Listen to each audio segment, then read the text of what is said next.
is supposed to happen. Just an errand, just a pickup. Someone hands you a box, your own things, folded, stacked carefully, almost too carefully, the way you'd pack for a stranger. You didn't want to seem careless in front of. You wait for the sentence that's supposed to come next. It doesn't come. Tonight's story is about a man who waited weeks for that sentence. Not a box, the sentence, the real explanation, the honest goodbye he thought he'd at least earned after years together. He never got it. The strange part isn't that it ended. Relationships end.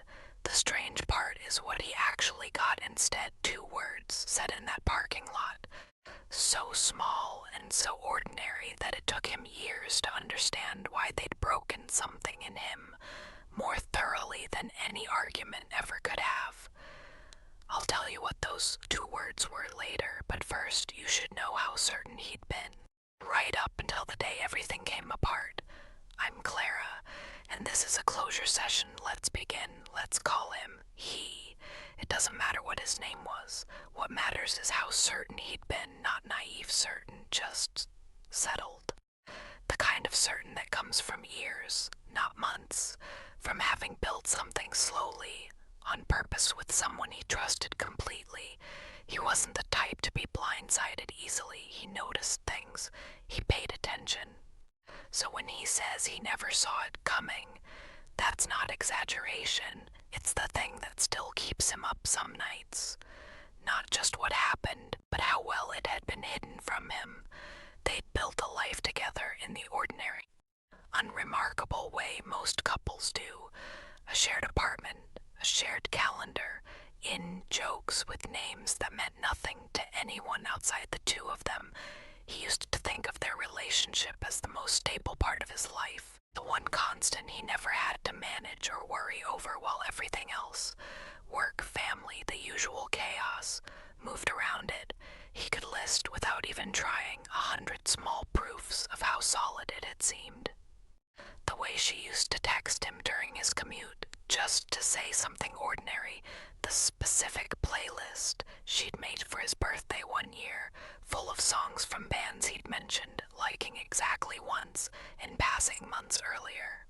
The way she introduced him to her family early on as the one, before he'd even had the chance to feel nervous about meeting them. None of that had felt performative at the time. It had felt like being genuinely, thoroughly known by someone, in the specific way that makes a person feel like they've finally found solid ground after years of smaller, shakier relationships. He'd started, quietly, planning a future around her, not concretely, not with a ring yet, but in the small, unconscious ways people do both when they trust a relationship will last. He'd turned down a job offer in another city the year before, partly because moving would have meant leaving her behind, and he'd never once regretted that decision, not for a single day, until everything came apart. He used to tell friends, when they asked how things were going, that he'd finally figured out what people meant by easy, not effortless exactly, but uncomplicated in the way that lets you stop bracing for something to go wrong. He'd spent his 20s in relationships that always seemed to require some low hum of vigilance, some part of him staying alert for the next disappointment. With her, that vigilance had finally gradually gone quiet. Looking back, he wonders sometimes whether that quiet was ever really safety, or whether he'd simply gotten a bit better at not noticing the same warning signs he used to catch in other relationships. It came apart in pieces, the way these things usually do. A phone that started staying face down. Plans that got vague in a way they never used to be. He noticed. He asked gently more than once, "Is everything okay with us?" And every time he was told yes. Told he was imagining things. Told once that he was being paranoid. In a tone that made him feel small enough to stop asking, so he stopped asking. He told himself he trusted her, and for a while that felt like the right thing to do, the mature thing, the secure thing. He didn't know yet that the trust was being spent on his behalf without his his consent on someone else entirely. Do you know what it's like to catch yourself apologizing for noticing something true? He remembers doing that more than once in those final months, sensing something was wrong, saying so, and then walking it back the moment she pushed back, apologizing for even bringing it up. Looking back, he can see exactly how that pattern worked. At the time, it just felt like keeping the peace. He found out the way a lot of people do now, by accident, a message that popped up on a shared device. Nothing dramatic, no detective work, no confrontation scene, just a sentence he wasn't supposed to see, and a feeling in his chest like the floor had quietly been removed from underneath him while he was still standing on it. He didn't yell. He remembers that clearly, how quiet the whole thing was. He just sat down, read it twice. Then a third time, hoping it would somehow read differently. It didn't. He sat with his phone in his hand for what felt like an hour, but was probably closer to 10 minutes, running through every recent memory at once. Every working late, every I need substance myself this weekend. Every small absence he'd accepted without question, now rearranging itself into a pattern he could suddenly see with total, devastating clarity. He remembers, specifically, thinking about a weekend trip she'd taken with friends from work 4 months earlier, a trip he'd genuinely never questioned, had even helped her pack for, had texted her sweet, oblivious messages throughout while she was gone. Sitting there with his phone in his hand, that entire weekend rearranged itself instantly into something else, something he now had to hold at a completely different angle than he had at the time. That's one of the crueler mechanics of betrayal. It doesn't just wound you in the present moment. It reaches backward and recolors memories you thought were safe, ones you genuinely enjoyed at the time, turning them retroactively into evidence you never knew you were collecting. He spent that first night going through old photos on his phone, not to torture himself exactly, more out of a compulsive need to know which memories were real and which weren't anymore. A dinner from 8 months ago where she'd seemed distracted, real, or already something else by then. A trip to visit his parents where she'd laughed easily with his mother, genuine or performance. He didn't have answers to any of it, and that was almost worse than having bad answers would have been. At least a bad answer would have let him stop asking the question. What came after wasn't a single conversation. It was weeks of small, cowardly exits dressed up as reasonable ones. She needed space. She needed to think. She wasn't sure what she wanted anymore, which he later understood meant she already knew exactly what she wanted, and simply didn't want to be the one to say it plainly.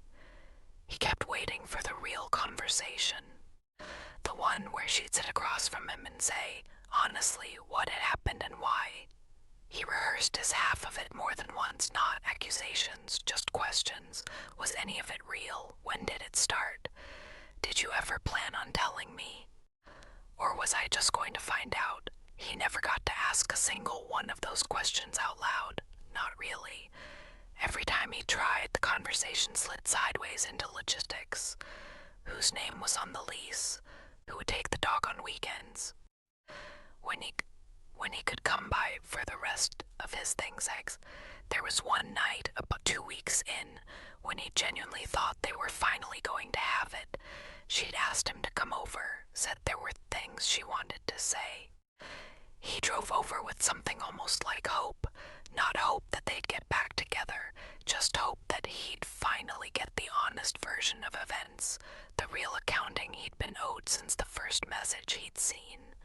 Instead, she spent 40 minutes explaining, in careful, rehearsed-sounding language, how things had been complicated for a long time and how she hoped they could stay friends eventually. Not one specific detail. Not one honest sentence about what had actually happened or why. He left that night more confused than he'd arrived, having learned nothing except that she was capable of talking